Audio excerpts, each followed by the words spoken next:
दोस्तों नमस्कार। आशा है कि आप अच्छे होंगे। आपका दिन खुशी से गुजरे, इसी के साथ हम इस वीडियो का शुभारंभ करते हैं। दोस्तों आज हम चर्चा करेंगे कि मैंने देखा है कि भारतीय ग्लोबल से हिंदू सेना है, वो कहती है कि जो सलमान मौमिका ने के जो कुरान को जलाया, उसको जलाने की क्या ज़रूरत थी। और मैं डर के कोई मुँह नहीं छिपा रहा हूँ। मैं इसलिए कर रहा हूँ जिससे आपको अच्छा लगे। फंक्शन है, एक सामाजिक फंक्शन है, शादी ब्याह नहीं है, लेकिन एक फंक्शन है। लाइटें जगमग कर रही हैं, तो उसके आगे बैठ कर ये वीडियो बना रहा हूँ। तो सलमान मौमिका ने कुरान जलाई, वो गलत बात थी, नहीं जलानी चाहिए। और जो ये कथावाचक कथाएं कर रहे हैं, जो पाखंड का जाल फैला रहे हैं, ठग बाबा और महात्मा, इनके ऊपर क्रिटिसाइज नहीं करना चाहिए।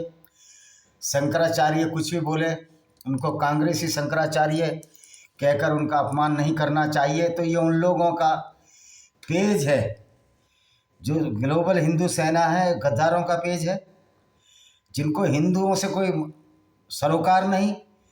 ये सेकुलर और जिहादवादी और वामपंथियों का चेहरा है, जो जगह जगह फेसबुक पर दिखता है। तो आपको समझ लेना चाहिए, इन जिहादी और वामपंथियों को समझ लेना चाहिए किस तरह ये रंग बदल बदल कर आते हैं। जिस तरह कि रावण भी साधु का वेश बनकर सीता का हरण कर ले गया था, उसी तरह आज ये फेसबुक पर सो कॉल्ड भारतीय हिंदू ग्लोबल सेना आ रही है। हालांकि मैंने उसको जवाब दिया है कि कुरान कब से धार्मिक पुस्तक हो गई, पैगंबर मोहम्मद कब से अच्छा व्यक्ति हो गया। एक अच्छी धार्मिक किताब की क्या ज़रूरतें होती हैं? एक अच्छी धार्मिक किताब की ज़रूरतें होती हैं कि वो अध्यात्म को बढ़ाए, भाईचारे को बढ़ाए, लोगों में सद्भावना पैदा करे, जो कि हमारी सनातन संस्कृति का अंग है। लेकिन ये कुरान कहीं से भी इस तरह की नहीं दिखती है कि ये भाईचारा बढ़ा दे। ये सनातन संस्कृति के विरुद्ध भाईचारे की बजाय नफरत पैदा करती है। ये लोगों को दो हिस्सों में बांटती है, जिसको कि इस्लाम और गैर इस्लाम, यानी कि काफिर और गैर मुस्लिम। काफिर यानी कि गैर मुस्लिम जो मूर्ति पूजक है, और एक मुसलमान जो कि इस्लाम की विचारधारा को मानते हैं, उसको मानती है।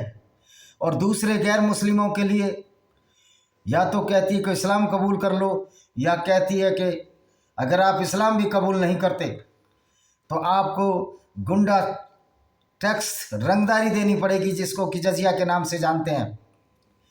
रही बात इन पाखंडाचारियों की, जो भारत में बहुत बड़ी संख्या में है, मुझे नहीं पता बागेश्वर धाम ने क्या बोला कि अगर गंगा में जो मर गए उनको मोक्ष मिल गया, तो मैं सलाह दूंगा बागेश्वर महाराज, जो लड़का है, क्या नाम है उसका, नाम मैं भी भूल गया उसका, बागेश्वर धाम पर जो बैठता है, मैं सलाह दूंगा कि वो अपने माता पिता को और खुद भाई बहनों को, पूरे खानदान को मोक्ष दिलाए गंगा में जाकर। क्योंकि इससे बढ़िया कोई अवसर नहीं होगा कि मोक्ष मिले, और फ्री में मोक्ष मिल जाएगा। आपका वहाँ तंबू तो लगा ही होगा। तो शंकराचार्य अगर जो जन्म से कोई जाति की परिकल्पना सनातन वैदिक धर्म में नहीं है, तो जन्म से ब्राह्मण ही क्यों शंकराचार्य बनता है?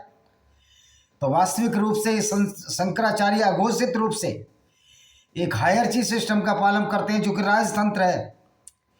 क्यों नहीं शंकराचार्य की पीठ पर किसी आज तक गैर ब्राह्मण, जन्मना ब्राह्मण, और पहले मैं बता दूं, मैं जो जन्म से जाती है उसकी सीमाओं को नहीं मानता, ना मैं किसी को किसी भी तरह का मानता, ना अपने आप को स्वयं को मैं जिस जाति से जन्मना जाति संबंधित नहीं मानता, क्योंकि वो कार्य पैसे मैं करता ही नहीं हूँ। जो काम पशुपालन का था, जो पेस्टोरल कम्युनिटी है हमारी, खेती करने वाली जात है, मैं वो करता ही नहीं हूँ। तो मैं उस जाति को कैसे मानूं? मैं मानता हूँ कि शंकराचार्य विद्वान है, सब अध्ययन करते हैं। तो क्या गुरुकुल कांगड़ी में जो बच्चे जो जन्मना ब्राह्मण नहीं है, वो भी तो वेदों का अध्ययन करते हैं, तो उसमें से क्यों नहीं शंकराचार्य बनाया जाता? कोई सो कॉल्ड जो गैर ब्राह्मण जन्मना है, मैंने फिर बोल दिया, फिर मैं आपको क्लियर कर दूं, वाजे कर दूं, मैं जन्म और के आधार पर जाति को नहीं मानता। तो फिर उसको क्यों नहीं बनाया जाता? तो ये धर्म पर बातें करना आप लोगों को शोभा नहीं देता। निश्चित तौर पर ये हिंदुओं के नाम पर जो सेना बनाई है, हिंदू में आपस में लड़ाई के लिए बनाई है, और इसमें वामपंथी और जिहादी घुसे हुए हैं। तो दोस्तों, आज हम अपने सब्जेक्ट पर आते हैं। जो हमारा आज का विषय है, जो मौजू है, वो ये है, क्या कुरान एक धार्मिक किताब है, या क्या कुरान लोगों की भलाई के लिए पैदा हुई है? इस पर आज हम चर्चा करेंगे। और कुरान का मौजू क्या है, कुरान किस तरह से गैर मुस्लिमों के लिए एक डेथ वारंट है, कत्ल करने का कार्य करती है, इस पर चर्चा करेंगे। और पैगंबर मोहम्मद, जिसको कि दुनिया के करोड़ों मुसलमान रोल मॉडल मानते हैं, कि वास्तव में पैगंबर था। तो आइए सबसे पहले चर्चा करते हैं कि कुरान एक धार्मिक ग्रंथ है। धार्मिक ग्रंथ में क्या होता है? धार्मिक ग्रंथ में अध्यात्म होता है, लोगों से सद्भावना होती है। पूरी दुनिया को दो हिस्सों में बांटने की परिकल्पना नहीं होती। वेदों में लिखा है कि वसुदेव कुटुंबकम, यानी कि पूरा दुनिया ही हमारा परिवार है। इसका मतलब है कि जो वेद है वो ज़्यादा धार्मिक किताब है, अध्यात्म की किताब है।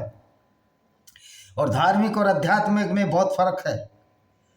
अगर आप अंडा नहीं खाते, मांस नहीं खाते, लेकिन ऐसे प्राणी को पाल रहे हैं जो अंडा खा सकता है या मांस खा सकता है, मैं जरूरी नहीं कि मैं हिंसा करके लाऊं।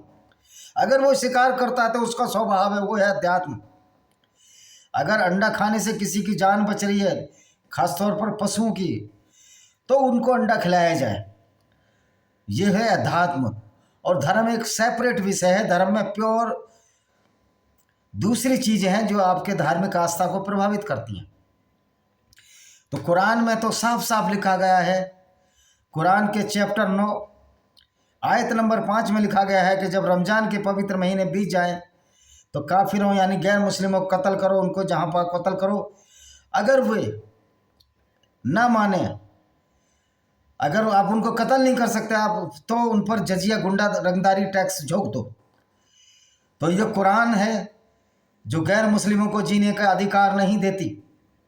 कुरान की 5:33 कहती है जो गैर मुस्लिम है, जो बहुदेववादी हैं, जो मूर्ति पूजा करते हैं या पत्थरों की पूजा करते हैं, उनके विपरीत दिशाओं में हाथ पैर काट दो। 5:33 अल-माइदा, यानी कि अगर दायां पैर काटना है तो बायां हाथ काट दो, अगर बायां पैर काटना है तो दाहिना हाथ काट दो, अगर बायां हाथ काटना है तो दाहिना पैर काट दो, यानी विपरीत दिशाओं में हाथ पैर काटे जाएं, या उनको देश निकाला खदेड़ दिया जाए, या उनको कत्ल कर दिया जाए। तो 5:33 भी यही कहती है, 9:5 भी यही कहती है। और बहुत सारी किताब हैं, बहुत सारे अध्याय हैं, सूरह अल बकरा है जिसमें साफ साफ लिखा गया है कि गैर मुस्लिमों को कत्ल करो। तो यह अध्यात्म और धर्म की किताब हो नहीं सकती। यही कुरान कहती है कि गैर मुस्लिम गंदे हैं, नजस हैं। नजस एक अरेबिक शब्द है जिसका लिटरली मीनिंग होता है अध्यात्म, जिसका लिटरली मीनिंग होता है नजस, पोटी जितने गंदे, as filthy as the your stool, your the latrine excreta etc the man excreta. तो पोटी जितने गंदे हैं। उन्होंने ये नहीं कहा कि गाय के गोबर जितने गंदे हैं, क्योंकि गाय के गोबर में तो बदबू ही नहीं आती। साफ साफ कहा गया है कि जो हमारी लेट्रिन है, इंसानी लेट्रिन है, उतने गंदे हैं। ये इनके किताब में लिखा है। तो क्या ये धर्म की किताब हो सकती है? ये धार्मिक किताब हो सकती है जो पूरी दुनिया में खून खराबा करवा रही है? तो ये धार्मिक किताब नहीं हो सकती।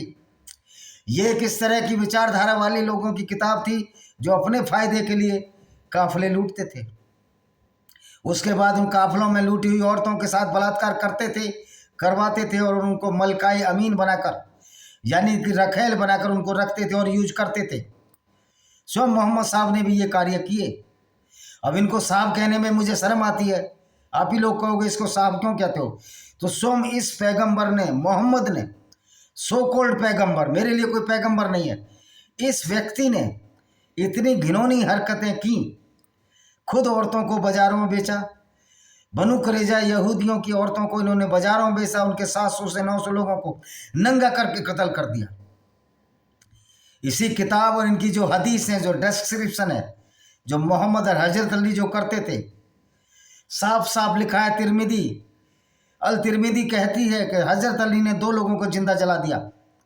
किस लिए जिंदा जला दिया? जो इनका दामाद था, मोहम्मद का, फातिमा का हस्बैंड था, इसलिए जिंदा जला दिया कि उन्होंने कहा कि हम इस्लाम कबूल नहीं करेंगे।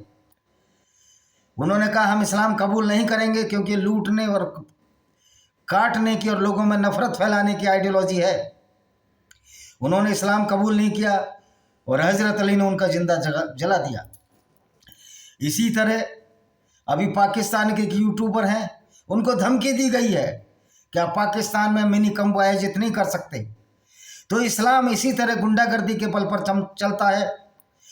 और ये जितने भी जो इस्लाम को मानने वाले लोग हैं, इस्लाम की विचारधारा को मानने वाले लोग हैं और उस पर एक्ट करने वाले लोग हैं, जो कुरान में लिखा है उस पर एक्ट करने वाले लोग हैं, जिसको कि सुन्नत कहा जाता है, पैगंबर, सो कॉल्ड पैगंबर मोहम्मद की सुन्नत या अल्लाह की सुन्नत कहा जाता है, जो कुरान से आयतें उतारी गई थी। वैसे भी कोई आयतें उतरती नहीं है। हमारे दलित भाई इस्लाम के बारे में कुछ नहीं बोलते, दलितों के नेता इस्लाम के बारे में कुछ नहीं बोलते। तो इनका दोहरा चरित्र है, इनका ये दोहरा चरित्र है। जब B.R. अम्बेडकर ने साफ साफ कहा कि इस्लाम में कभी ग्रहण नहीं कर सकता, इस्लाम में औरतों के हक नहीं है, इस्लाम में भी बहुत सारी गैर मुस्लिमों को नीच और गंदा कहा गया है, लेकिन वैदिक धर्म में तो किसी को ऊंच नीच और गंदा नहीं कहा गया। फिर अम्बेडकर जी को एक बार सोचना चाहिए था कि वैदिक धर्म छोड़ने का क्या कारण था। अगर कोई गंदगी, कुछ खास तबके के लोग ऊंच नीच का भेदभाव करते हैं तो वो तो सर्टिफाइड राक्षस हैं, वो तो गिरे और गंदे लोग हैं, वो ऐसे लोग हैं जो मानवता के खिलाफ हैं। बदकिस्मती से हमारे सनातन वैदिक धर्म में भी ऐसे वैचारिक गुंडे आ गए जो ऊंच नीच की भावना को ग्रसित आज भी किए रहते हैं और लोगों को जाति के नाम पर गाली देते हैं। तो ये वैचार जो सनातन धर्म के जो जातिवादी गुंडे हैं वो भी इतने ही खतरनाक हैं जितने खतरनाक इस्लाम की विचारधारा है। यद्यपि सनातन वैदिक धर्म में ये जातिवाद जन्म से भी नहीं है और ये कोई अंग भी नहीं है। कर्म के हिसाब से उनके स्टेटा तय किए होते, ये तो हर जगह होता है। आज भी भारत सरकार में ABCD 4 तरह के कर्मचारी होते हैं। एक ग्रुप के कर्मचारी क्लास 1, B ग्रुप के क्लास 2, ग्रुप C के क्लास 3 और ग्रुप 4 के 4 के ग्रुप C के क्लास 4 के एम्प्लॉय होते हैं। तो ABCD कैटेगरी 1 2 3 4 कहिए तो ये उसी तरह है जो कर्म के आधार पर है। तो इसमें तो कुछ भी गलत नहीं था, इसमें तो जन्म के आधार पर जाति का निर्धारण नहीं था। फिर ये जातियां किसने बनाई, ये सोचने और समझने की जरूरत है। फिर हम उन भाइयों से कहना चाहते हैं जो जातिवाद के नाम पर परेशान हुए, जिनको लोगों ने दुख दिया, तो आप जाति के नाम पर क्यों सर्टिफिकेट बनवाकर उसका आरक्षण लेना चाहते हो? ये दोहरी नीति एक धूर्तता भरी नीति है। आप अगर जातिवाद की प्रकल्पना को खत्म करना चाहते हो तो अपनी जाति के सर्टिफिकेट भी बंद करिए, XYZ कोई भी हो, ऊपर से नीचे तक। मैं किसी पर्टिकुलर या दलितों के और OBC के खिलाफ नहीं बोल रहा, मैं सबके खिलाफ बोल रहा हूँ, सबके बारे में बोल रहा हूँ। क्योंकि जो ये कहते हैं हमको रिजर्वेशन नहीं है, उन लोगों को भी 10% रिजर्वेशन दिया है, जो 12-15% देश की आबादी जिनको सामान्य वर्ग कहते हैं, रिजर्वेशन दिया है। जो अगर वो गरीब है तो ये रिजर्वेशन तो OBC को मिल रहा है। फिर OBC और जनरल के रिजर्वेशन में तो कोई फर्क ही नहीं है, सिर्फ शेड्यूल कास्ट शेड्यूल ट्राइब को रिजर्वेशन क्रीमी आधार पर नहीं मिलता है। तो ये मोहम्मद की जो आइडियोलॉजी थी, एक ऐसा रिजर्वेशन आरक्षण है जिसमें इसको लेने वाला, इस्लाम में रहने वाला दूसरों की औरतों को लूट सकता है, बलात्कार कर सकता है, क्योंकि इस्लाम का अल्लाह इसको ये कहता है कि आप करिए। क्योंकि साफ साफ लिखा गया है, जो गैर मुस्लिम औरत है अगर आप उसको लूट लो, युद्ध में आने पर लूट लो, तो उसको मलिका अमनियत बना सकते हैं। और इस मोहम्मद ने तो ये किया। सफिया बिन्त हुइया के किनान अल रबी को गर्म पत्थर से रगड़ रगड़ कर मार दिया। वो एक यहूदी कबीले का खजांची था, खजांची की चाबी लेने के लिए उसको रगड़ रगड़ कर मारा गया और उसने इस पर चाबी का भेद नहीं बताया तो उसको कत्ल कर दिया गया पैसे के लिए। फिर ये मोहम्मद कहता था कि दुनिया तो आखिरत की है, इस दुनिया से तो कोई लेना देना नहीं है, मरने के बाद दूसरी दुनिया है। तो इस धन के लालची ने, कामांध व्यक्ति ने क्यों दूसरे के काफिले लूटे और उसको मार दिया खजाने की चाबी के लिए? क्यों उसने किनान अल रब की पत्नी जो 17-18 साल की थी उसके साथ उसके पिता को मारा, हुइया को मारा और उसी के साथ उसी रात उसके साथ बलात्कार किया। यह है मोहम्मद का करैक्टर। जुवारिया के साथ भी यही हुआ। मारिया अल-किबतिया को इसने गिफ्ट में लिया, जो कॉप्टिक क्रिश्चियन ईसाई थी। इसने अलेक्जेंडर के गवर्नर अल-मुकौकस को एक चिट्ठी लिखी कि आप इस्लाम कबूल कर लो। अल-मुकौकस चालाक व्यक्ति था, वो जानता था मोहम्मद का नैतिक चरित्र किस तरह का है, किस तरह इनका नैतिक पतन हो चुका है, किस तरह काम वासना उसकी कमजोरी है। उसने मारिया अल-किबतिया और उसकी छोटी बहन सीरीन, जो कि कॉप्टिक ईसाई थी, अलेक्जेंड्रिया के गवर्नर ने, जो कि इजिप्ट की रहने वाली थी, उसको भेंट में दे दिया। उसके साथ दुलदुल नाम का घोड़ा भी भेजा, याफूर नाम का गधा भी भेजा, जिस पर मोहम्मद सवारी करता था।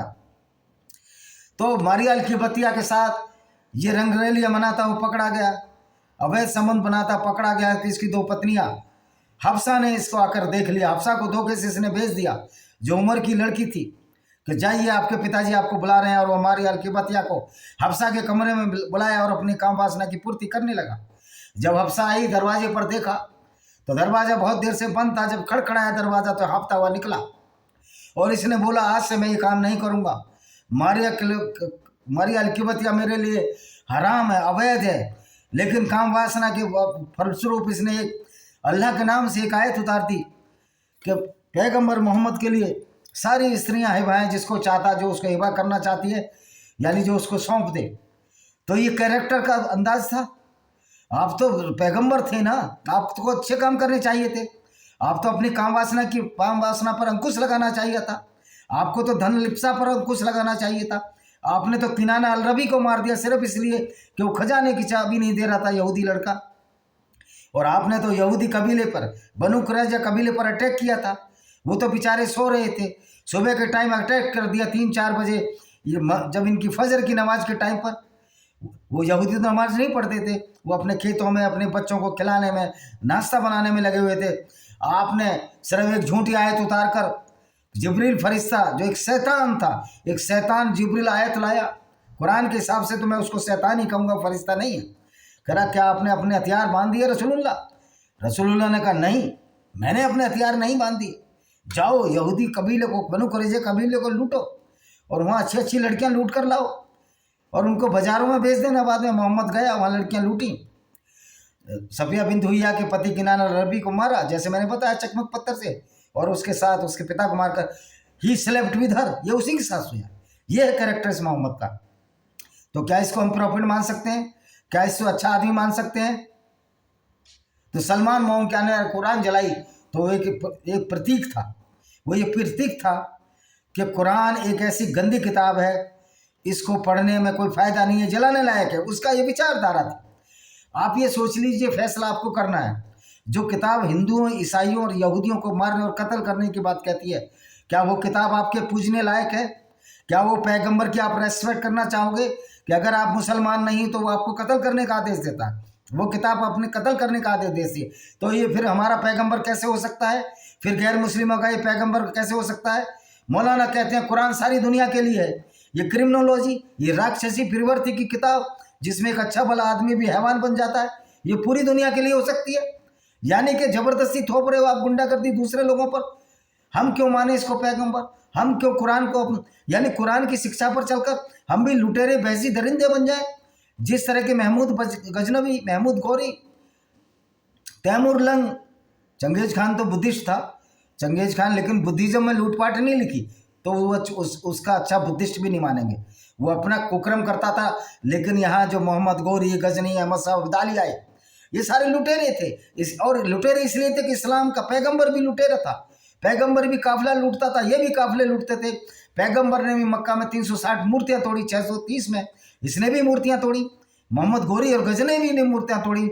जब महमूद गजनवी को कहा गया कि आप इसके बदले सोना ले लो, ये शंकर की जो हमारे भगवान है उसकी मूर्ति मत तोड़ो, उन्होंने कहा मैं मूर्ति तोड़ने वाला हूँ, मैं लुटेरा हूँ। क्योंकि मोहम्मद भी लुटेरे थे, उसने खुद का, और 20% हिस्सा तो मोहम्मद लूट कर लिया करते थे। तो ये किताब किस तरह से और किस तरह से ये पैगंबर रोल मॉडल हो सकता है, आपको सोचने की जरूरत है। और आप उस पैगंबर की इज्जत करना चाहोगे अगर गैर मुस्लिम होकर, जो आपको ही कत्ल करने के लिए कहता है, जो आपकी औरतों के लूटने की छूट देता है, जो लूट में 20% हिस्सा लगता है। अगर उस पैगंबर की इज्जत करने वाला कोई कहता है कि हम तो पैगंबर की भी इज्जत करते हैं, तो वो मूर्ख है, मानवता के खिलाफ कार्य कर रहा है, वो सोया हुआ आदमी है। वो ऐसे आदमी को अपना पैगंबर बताने की कोशिश कर रहा है जो उनका पैगंबर नहीं है और उस धर्म में भी पैदा नहीं हुआ। तो इससे बड़ी मूर्खता और जाहिल की हद क्या होगी जो एक लुटेरे को और लुटेरी विचारधारा को कहे कि इस्लाम बहुत अच्छा है। चंद्रशेखर रावण ने बोला, तो चंद्रशेखर रावण भी वैसे भी उसके नाम के आगे तो चंद्रशेखर रावण लिखा हुआ है। रावण तो खुद स्त्रियों का किडनैप करता था, माता सीता का अपहरण किया, उसकी सजा उसको मिली। क्या चंद्रशेखर रावण को आप लोग सजा दोगे जो ये कहता है जामा मस्जिद के सामने कुरान में एक ऐसी आयत दिखा दो जिसमें लूटपाट कत्ल की बात हो? मैं चंद्रशेखर रावण को चैलेंज देना चाहता हूं, मैं सैकड़ों आयतें दिखा दूंगा जिसमें लूटपाट कत्ल औरतों के बलात्कार की बात कही गई है, जिसमें मलिका यानी अमानत यानी कि औरतों को अपनी रखल बनाने और उनको बेचने की बात की गई है। मोहम्मद ने बहुत सारी औरतें बेची, खरीदी, और इसने तो बल्क में खरीदी, बल्क में बेची। मोहम्मद तो थोक का व्यापारी था औरतों की दलाली करने का। जो बढ़ियागिरी इन्होंने की जहाँ नजद के बाजारों में, तब सीरत रसूलुल्लाह की जो सीरत है, जो ऑथेंटिक हदीस है, जो इब्ने इसाक ने जीवनी लिखी है, 465 नंबर पे 83 अध्याय में साफ लिखा है कि रसूलुल्लाह ने, मोहम्मद ने बनु कुरैजा की औरतों को लूट कर उनके साथ मलका अमीन बलात्कार किया। उसके बाद यूज करके उनको जब औरतें ज़्यादा होगी तो नजद के बाजारों में बेच दिया। नजद वही भूमि है जो सऊदी अरब का मिडलैंड हाईलैंड है। कल रियाद से एक ने कमेंट डाला था कि कुरान को बदला भी नहीं जा सकता। कोई अंसारी नाम का इंडियन है, वहाँ काम करता है। मैंने कहा मूर्ख, बदला ही नहीं जा सकता। अच्छी बात है बदला ना जाए, तब तो हमको समझ में आएगा कि कुरान पढ़कर जो इस्लामिक गुंडे हैं उनकी पहचान ये है कि वो लोगों को कत्ल करते हैं कुरान के हिसाब से। तो अब तो ये कुरान बदल सकते भी नहीं। तुम चाहो मौलाना बदल सकते नहीं, तुम हदीसों को बदल सकते नहीं, क्योंकि हमने सारी हदीसों को, सारे कुरान को हमने डाउनलोड कर लिया, और डाउनलोड ही नहीं कर लिया, टाइप करके रख भी लिया है, और किताबें हमने प्रिंट आउट करके निकाल लिया है। तो हम अब तुम बदल भी नहीं सकते, तुम्हें कोई चारा नहीं है। लेकिन हाँ, अब तुम अल्लाह को और पैगंबर को अच्छा साबित नहीं कर सकते। ये तुम्हारे लिए चैलेंज है। अगर कोई पैगंबर को इंसानियत का देवता साबित कर दे तो मैं चैलेंज देता हूँ। मुझे लगता है गुनाहों का तो वो देवता है। अगर पिक्चर बने तो गुनाहों का देवता उस पर बननी चाहिए, पैगंबर मोहम्मद। आप पिक्चर क्यों नहीं बनाने देते? क्योंकि उसमें पैगंबर मोहम्मद का करैक्टर दिखेगा, उसमें दिखेगा किस तरह, वो भी किस्सा दिखाना पड़ेगा किस तरह मारी अल की बतिया के साथ पैगंबर मोहम्मद, हम बिस्तरी कर रहे थे और हफ्सा उनकी पत्नी बाहर देख रही थी और हफ्सा को बहका कर इन्होंने भेज दिया था, वो भी दिखाना पड़ेगा कि जाओ उमर तुम्हारे पिताजी बुला रहे हैं, लेकिन काम वासना की पूर्ति के लिए पत्नी को उधर भेज दिया। तो बहुत कुछ दिखाना पड़ेगा। तो ये पैगंबर रोल मॉडल कैसे हो सकता है? ये कुरान दुनिया की रोल मॉडल कैसे हो सकती है? हम अल्लाह पैगंबर की इज्जत क्यों करें, किस लिए करें? यानी कि हम उस पैगंबर की इज्जत करें, तुम्हारे पैगंबर की, जो हमको नजस पोटी जितना गंदा वाजिब कत्ल करने की बात करता था, जिस पैगंबर की विचारधारा से हमारी हिंदू, राजपूत और सारी हिंदू औरतों को जल जौहर और अग्नि जौहर करने पड़े। याद करिए, एक 6 महीने के नन्हे बच्चे को लेकर भी हमारी रमणियाँ, हिंदू रमणियाँ, राजपूत रमणियाँ, अन्य जाति की रमणियाँ इन इस्लामी राक्षसों से बचने के लिए जल जौहर अग्नि जौहर जिए। तुम्हारा खून नहीं खौलता, तुम्हारा खून सफ़ेद है, पानी नहीं है तुम्हारा खून सफ़ेद, खून है अगर सफ़ेद तो वो पानी है, तुम पानी है। और धिक्कार है जो तुम्हारी ऐसी जवानी है। सच को सच कहना सीखो, जो कुरान में लिखा वही हम बता रहे हैं। हमने यूट्यूब को भी बोला है कि हम कुरान में बता रहे हैं, तो ब्लेसफेमी कैसे है? अगर ब्लेसफेमी करती है, सबसे बड़ी ब्लेसफेमी की किताब है, सबसे बड़ी इंसानियत की दुश्मन है, तो ये कुरान है, अल्लाह है, उसका पैगंबर मुसलमानों का, हमारा वो पैगंबर हो ही नहीं सकता। अकर्रम मुकर्रम है, एक पठान है, अफगानिस्तान के बसे हैं, हमारे ज़िले हापुड़ ज़िले में रहते हैं, कहीं सियाना बुलंदशहर ज़िले में है, बॉर्डर है। कहते हैं अपनी माँ को एक वीडियो डालते हैं कि नबी के रास्ते पर चलो। अम्मा भी कहती है नबी के रास्ते पर चलो। उस बेचारी अम्मा को और हमारे अकरम मुकर्रम साहब को क्या पता कि नबी का रास्ता किस तरह बलात्कारी लूट का इतिहास है, किस तरह से गैर मुस्लिमों को कत्ल करने का इतिहास है, किस तरह से काबा की मूर्तियां तोड़ने का इतिहास है, किस तरह से हजारों हिंदू मंदिरों को तोड़कर उस पर मस्जिद बनाने का इतिहास है, किस तरह अकबर, जिसको महान कहते हो, उसने भी कांगड़ा में काली गांवों का वध किया और पुजारियों का वध किया था। वो तुम्हारा महान है? हाँ, इस्लाम में वही महान होता है। जो जितना बड़ा लुटेरा हो, जितना बड़ा कातिल हो, जितना बड़ा झूठा हो, जितना बड़ा नफरत फैलाने वाला हो, वो उतना ही बड़ा मुसलमान और सच्चा मुसलमान माना जाता है। यानी कि अब सच्चे मुसलमानों में तालिबान आते हैं, सच्चे मुसलमानों में अबू बकर अल बगदादी आता था, सच्चे मुसलमानों में वो जो मारा गया उसामा बिन लादेन आता था, सच्चे मुसलमानों में हाफिज सईद आते हैं, सच्चे मुसलमानों में मसूद अजहर आते हैं, क्योंकि ये भी इस्लाम की उसी विचारधारा पर चल रहे हैं, लूटने खसरटने और बलात्कार करने की गैर मुस्लिमों के साथ।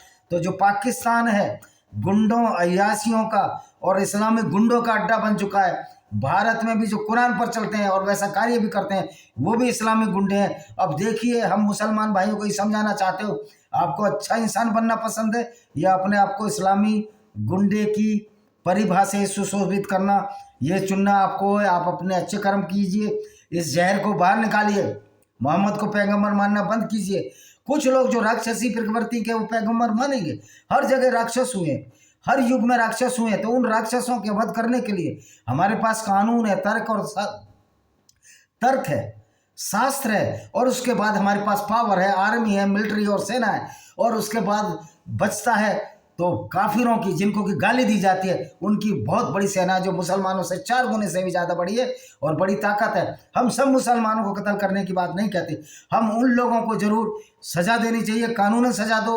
अगर वो कानून की पकड़ से बाहर हैं तो हम पब्लिक को सज़ा देनी चाहिए कि उनको, अगर हमारे काफिर का सर तन से जुदा होता है तो ऐसे इस्लामी आतंकवादियों का 1000 लोगों का अगर कत्ल किया जाएगा या उनको गोलियों से मारा जाएगा, उसके बाद ये जो आग है, जो इस्लाम की विचारधारा है, उसको रोक सकते हैं। नहीं तो वो षड्यंत्र में सफल होंगे, आप विफल होंगे। आपकी नस्लें, आप अपनी नस्लों को क्या जवाब दोगे?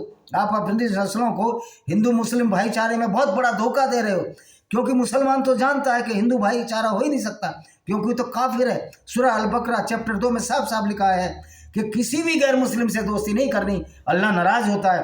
तो भाई मैं इन सो कॉल्ड संप्रदाय, इनसे जो अपने को बोलते हैं हम सेकुलर, से पूछना चाहता हूँ, यार तुम अल्लाह को नाराज क्यों कर रहे हो? आप क्यों हिंदू मुस्लिम भाईचारा चाहते हो? भदौरिया जी, आप क्यों हिंदू मुस्लिम भाईचारा चाहते हो?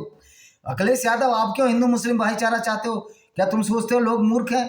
क्या हिंदू मूर्ख हैं या गैर मुस्लिम मूर्ख हैं? तुम कोई पैगंबर हो, अखिलेश यादव कोई पैगंबर है या अल्लाह है? अल्लाह की बात मुसलमान मानेगा और अल्लाह कहता है गैर मुस्लिम से दोस्ती नहीं रखनी। तो भारत में या हो पूरी दुनिया में हिंदू मुस्लिम भाईचारा हो नहीं सकता जब तक ये राक्षसी प्रवृत्ति की किताब या विचारधारा है रहेगी। हिंदू मुस्लिम भाईचारा ने क्या, इनके 73 फिरके भी आपस में लड़ लड़ कर मरेंगे। सिया सुन्नी को काफिर कहता, क्योंकि मोहम्मद ने एक ऐसी इनको मानसिक बीमारी दे दी है जो कोरोना से भी ज़्यादा खतरनाक है। और मज़े की बात है, बड़े पढ़े लिखे लोग, डॉक्टर इंजीनियर भी उस पर विचार कर रहे हैं कि धरती गोल नहीं चपटी है चादर की तरह, पहाड़ ऊपर से गाड़ दिए, आदम और हव्वा एक दिन में बन गए, जबकि हमने बताया था खरबों वर्ष में मानव का विकास हुआ, अरबों वर्ष में मानव का विकास हुआ। जो आज का मानव है वो करीब 2.5 लाख वर्ष पूर्व इस स्वरूप में आया है। तो आशा ये समझ में आ गई होगी कि इस्लामी विचारधारा का हम क्यों रेस्पेक्ट नहीं करते हैं, क्यों पैगंबर रोल मॉडल नहीं है और कुरान कोई अच्छी किताब नहीं है, कोई धार्मिक पुस्तक नहीं है। इसी के साथ मैं इस वीडियो का समापन करता हूँ। आशा है कि आपको वीडियो पसंद आएगी। वीडियो को शेयर करें, चैनल को सब्सक्राइब करें। देखिए, इसको ज़्यादा से ज़्यादा सब्सक्राइब करें, इसको शेयर ज़्यादा करें। यूट्यूब तो वैसे ही हमारे पीछे लगा रहता है, ये हमारी जान के भी पीछे है। यूट्यूब वालों का भरोसा नहीं कि ये लोग संदेश भी पहुंचा दें उधर के ये वहाँ है या रहा है, तो ये लोग भी इस्लामी गुंडों का फेवर लेते हैं। लेकिन इनका भी एक अंत बहुत ज़रूर आने वाला। जून से एक बहुत बड़ी मुहिम हम यूट्यूब के भी खिलाफ करेंगे। अगर वो हमें सच्चाई बोलने से रोकेगी तो निश्चित तौर पर पूरे वर्ल्ड से, अब तो हमारा संपर्क हो चुका है काफिर इंटरनेशनल आर्मी की वजह से, ईसाई और यहूदियों से, इसको यूट्यूब का हम धंधा ही बंद करा देंगे, गूगल का यूट्यूब का धंधा ही बंद करा देंगे। इसी के साथ हम इस वीडियो को विराम देते हैं। वंदे मातरम, जय हिंद, आपका दिन।